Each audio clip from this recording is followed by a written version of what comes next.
La Russie est une zone de guerre. Oui, toute la Russie. Des bases aériennes en feu, des raffineries de pétrole qui partent en flammes, des drones qui frappent des cibles à des centaines de kilomètres du front comme si de rien n'était. Des endroits qui étaient censés être intouchables sont maintenant frappés. Et le message, c'est que nulle part n'est sûr. Et voici la partie qui fait vraiment mal à Moscou. Cela ne s'est pas produit du jour au lendemain. Cela s'est construit sur des années. Chaque frappe devenant plus profonde et difficile à arrêter. La Russie croyait pouvoir franchir les frontières de l'Ukraine et tout prendre. Elle ne s'attendait pas à rencontrer beaucoup d'opposition. Et elle ne s'attendait certainement pas à devoir subir des attaques de représailles sur son propre sol. Mais la Russie s'est lourdement trompée.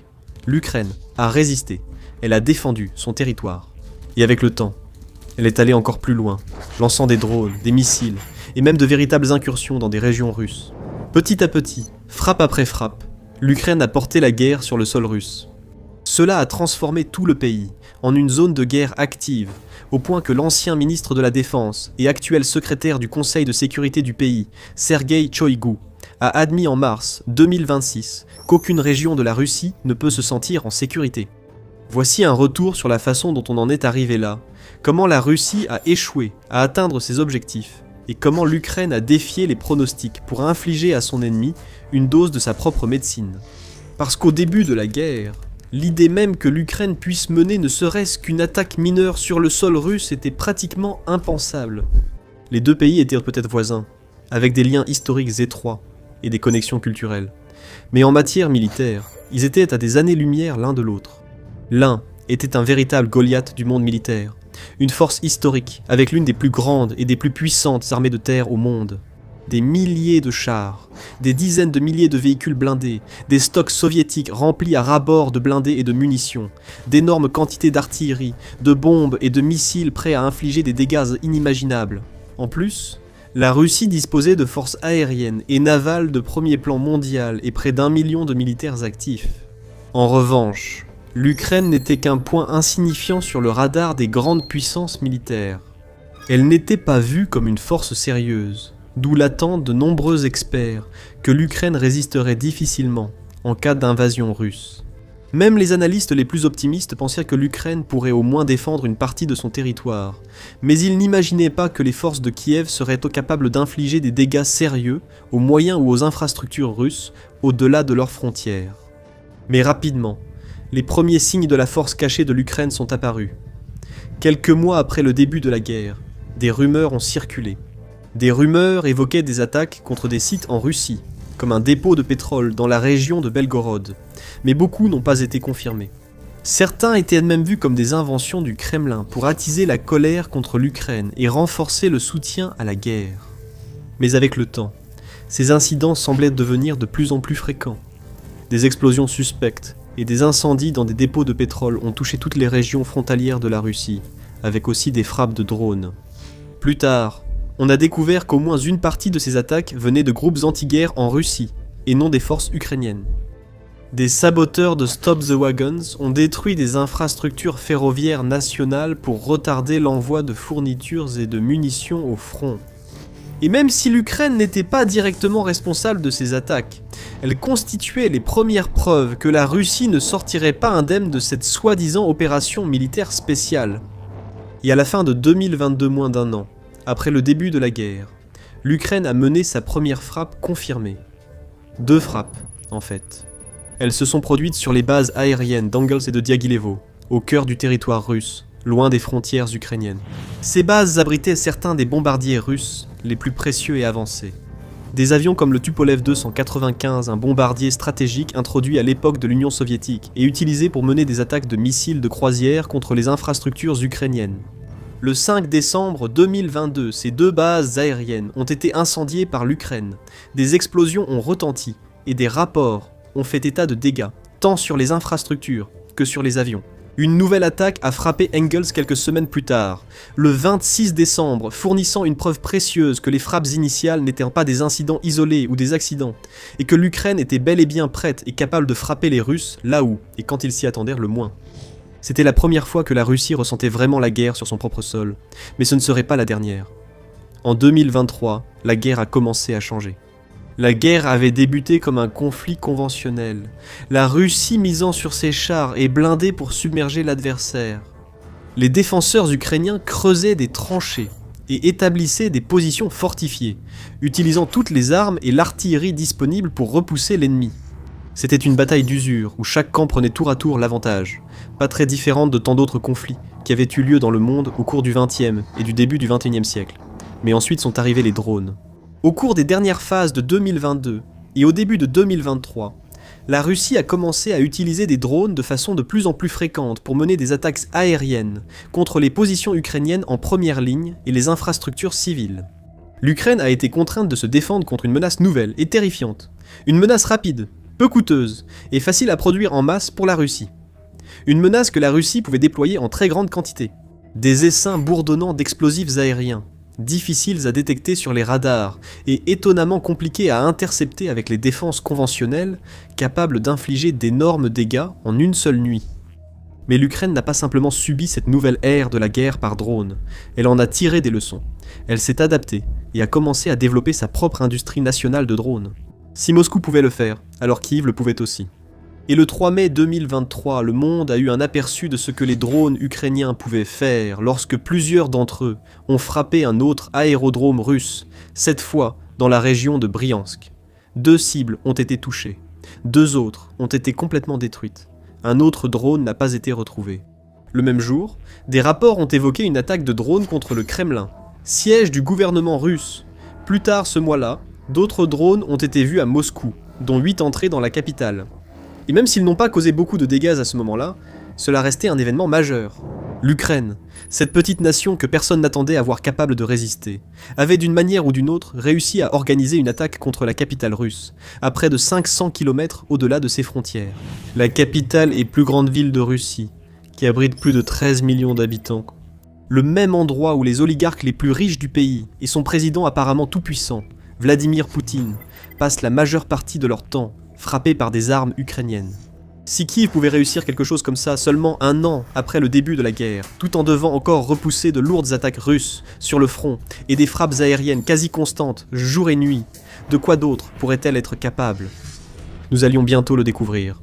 Au fil de l'année 2023, les frappes de drones ukrainiens sont devenues de plus en plus fréquentes. Mais Kiev préparait quelque chose d'encore plus grand. À la fin du printemps, des forces armées ont franchi la frontière ukrainienne et pénétré dans la région russe de Belgorod, marquant la première grande incursion terrestre que la Russie devait affronter. Les forces comprenaient surtout des volontaires non ukrainiens, dont des groupes russes anti-Kremlin, comme la Légion Liberté de la Russie, ainsi que des combattants venus de Pologne et de Biélorussie. Mais cela restait la plus grande attaque transfrontalière de la guerre à ce moment-là. Les combattants volontaires ont saboté, endommagé et détruit des infrastructures et du matériel russe, tout en soutenant les défenseurs ukrainiens, le long de l'axe Soumy-Kharkiv. Ils ont aussi profondément affecté le moral des troupes du Kremlin. Beaucoup de soldats, trompés, pensaient être des héros envoyés libérer l'Ukraine. On leur avait fait croire que le peuple ukrainien les accueillerait à bras ouverts, que leur opération militaire spéciale serait terminée en quelques semaines, et que les drapeaux russes flotteraient facilement dans les rues de Kiev. Non seulement ces affirmations étaient fausses, mais des forces d'opposition étaient désormais aux portes de la Russie, pénétrant sur leur territoire. Rien de tout cela n'était prévu. Pour beaucoup en Russie, c'est alors qu'ils ont senti que la guerre échappait dangereusement au contrôle du Kremlin. Et la situation allait encore empirer. Avant d'entrer dans le vif du sujet, nous faisons The Military Show pour expliquer le vrai fonctionnement du pouvoir. Si vous découvrez la chaîne, abonnez-vous pour ne rien manquer. 2024 allait s'avérer être une année charnière dans le conflit à plus d'un titre. Poutine et ses acolytes du Kremlin espérèrent que cette année serait celle où l'armée russe briserait définitivement l'Ukraine, avec un effort massif et généralisé le long des lignes de front, visant à écraser les défenses du pays et à ouvrir la voie à la victoire. Cela ne s'est pas du tout passé comme prévu. Au lieu de s'affaiblir, l'Ukraine est devenue nettement plus forte en 2024. Ces attaques de drones contre des cibles russes sont désormais plus fréquentes et stratégiques. Les commandants de Kiev ciblent désormais avec plus d'attention, visant aussi les infrastructures pétrolières, en plus des bases aériennes et stocks de munitions. Ils ont reconnu que le pétrole était sans doute la ressource la plus importante dont disposait la Russie, car c'est le pétrole qui alimentait la machine de guerre du Kremlin, à la fois directement et indirectement. Il était utilisé pour le carburant qui permettait aux chars d'avancer et aux bombardiers de rester en l'air. Il rapportait aussi beaucoup d'argent à l'économie russe, que Vladimir Poutine utilisait pour financer la guerre, payer les soldats et produire massivement de l'équipement militaire. Si l'Ukraine pouvait anéantir l'infrastructure pétrolière de la Russie, elle pourrait potentiellement gagner la guerre, et c'est exactement ce qu'elle a fait. Au cours de l'année 2024, il y a eu au moins 84 attaques ukrainiennes confirmées contre l'infrastructure pétrolière de la Russie, principalement des raffineries, mais aussi des oléoducs et des réservoirs de stockage. Les infrastructures militaires ont elles aussi subi toute la violence des attaques ukrainiennes, et ce n'étaient plus seulement des drones. L'industrie de défense de Kiev, en rapide évolution, produisait aussi des missiles plus grands et performants, capables de voler plus loin et plus vite que les précédents, allant même au-delà des capacités de nombreuses munitions occidentales envoyées à l'Ukraine par ses alliés européens et d'ailleurs. Il y a eu plus de 50 frappes de missiles Neptune pendant cette période, par exemple, et même des frappes de drones à longue portée sur des cibles situées à près de 1000 miles à l'intérieur du territoire russe, comme l'usine électromécanique Koupol dans la région d'Ijevsk. C'est aussi vers cette période que les alliés de l'Ukraine ont autorisé l'usage de leurs armes contre des cibles en Russie, et pas seulement dans les territoires occupés. Cela fait aussi de l'Ukraine une menace accrue pour Moscou, avec des Storm Shadow européens, et des missiles américains s'abattant sur des aérodromes et d'autres sites importants. En mer aussi, l'Ukraine était très active dans ses attaques. Elle a mené de nombreuses frappes dévastatrices contre la flotte russe de la mer Noire, coulant le croiseur amiral Moskvo en 2022 et détruisant de nombreux navires de débarquement, navires lance-missiles et sous-marins dans la guerre actuelle. Face à l'ampleur des dégâts, les commandants russes ont déplacé la plupart de la flotte vers des eaux plus sûres, retirant les navires auparavant stationnés près des côtes de la Crimée. Cela a non seulement rendu ces navires moins menaçants en termes de frappes de missiles sur le sol ukrainien, mais cela a également ouvert des voies de passage pour l'exportation de céréales et d'autres marchandises depuis l'Ukraine, redonnant un peu de vie à l'économie du pays en difficulté. Ensuite, une attaque encore plus importante a eu lieu, l'incursion de Kursk. Le 6 août 2024, les forces ukrainiennes ont ramené la dure réalité de la guerre en Russie comme jamais auparavant, établissant leur propre nouvelle ligne de front dans la région de Kursk. Ils ne voulaient ni prendre le territoire russe, ni massacrer des civils, contrairement à la machine de guerre du Kremlin en Ukraine. C'était en réalité une décision stratégique visant à rediriger les forces russes, qui surpassaient en nombre et submergeaient certaines positions ukrainiennes ailleurs, les obligeant à disperser et diviser leurs ressources pour contrer l'invasion de Kursk, offrant ainsi un répit aux défenseurs de l'Ukraine. Au début, les forces ukrainiennes ont rencontré peu de résistance. Peu de troupes russes, souvent inexpérimentées et mal préparées, étaient présentes pour résister efficacement à une telle incursion.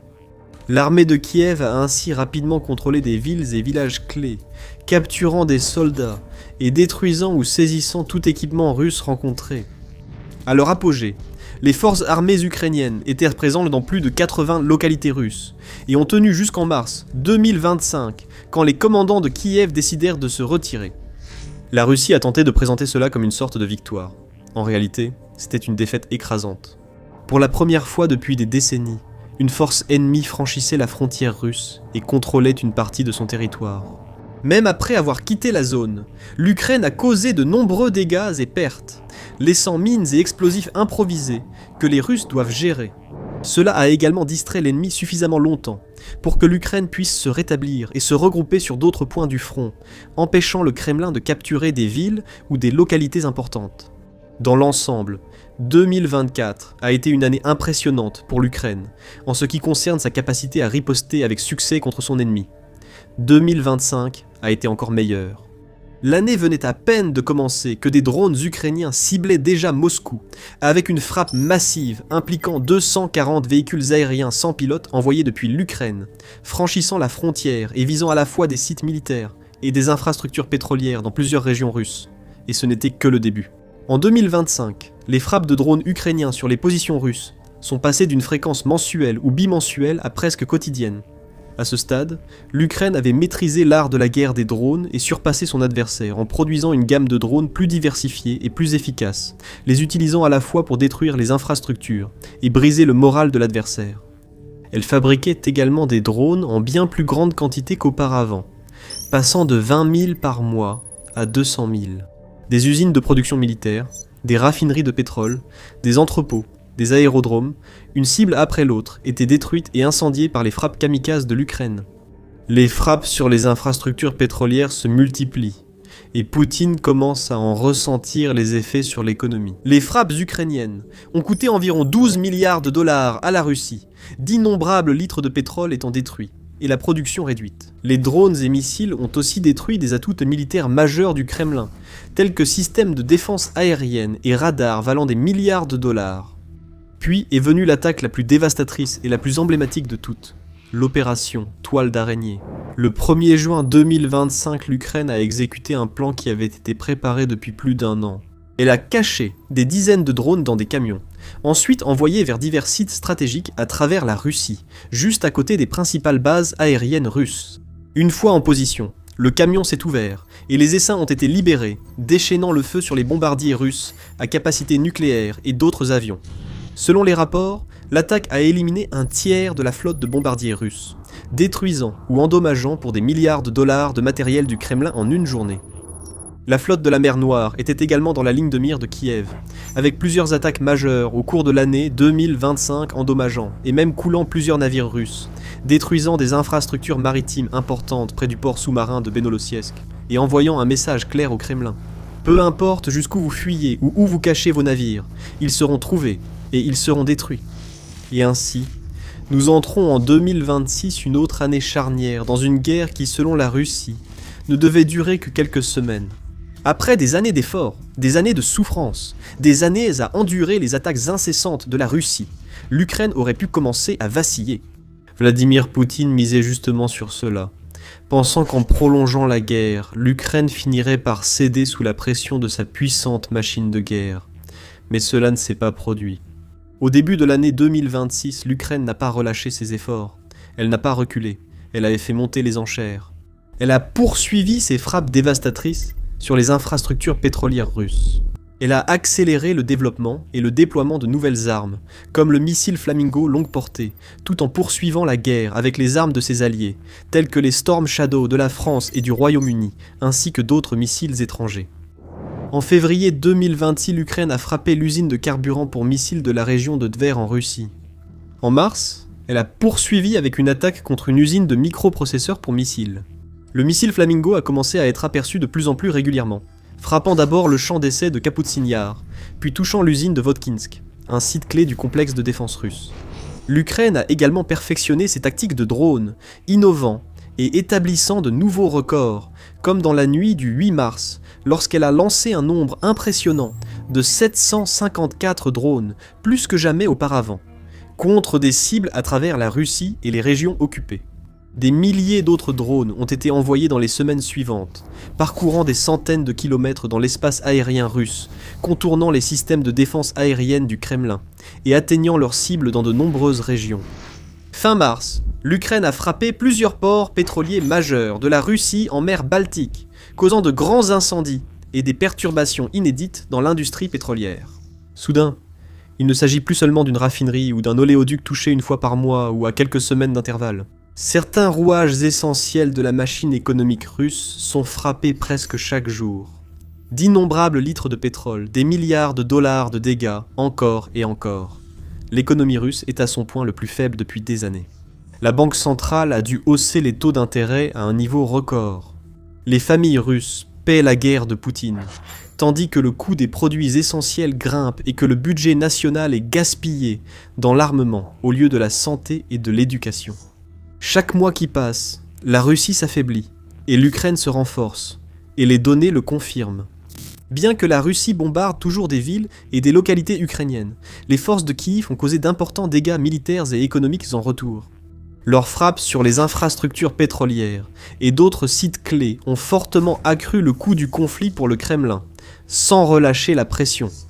La production de drones en Ukraine est passée de 800 000 par an, en 2023, à 4 millions. En 2025, avec des estimations allant de 5 à 10 millions pour 2026. La production de missiles est également en hausse, et les capacités offensives et défensives de l'Ukraine n'ont jamais été aussi fortes, ce qui leur permet de plus en plus facilement de porter la guerre jusqu'aux régions russes, même celles situées à des centaines, voire des milliers de kilomètres de la frontière. Shoigu avait raison. Nul endroit en Russie n'est à l'abri, et Poutine ne peut s'en prendre qu'à lui-même. Regardez cette vidéo pour un aperçu détaillé des frappes dévastatrices récentes de l'Ukraine contre des sites pétroliers russes.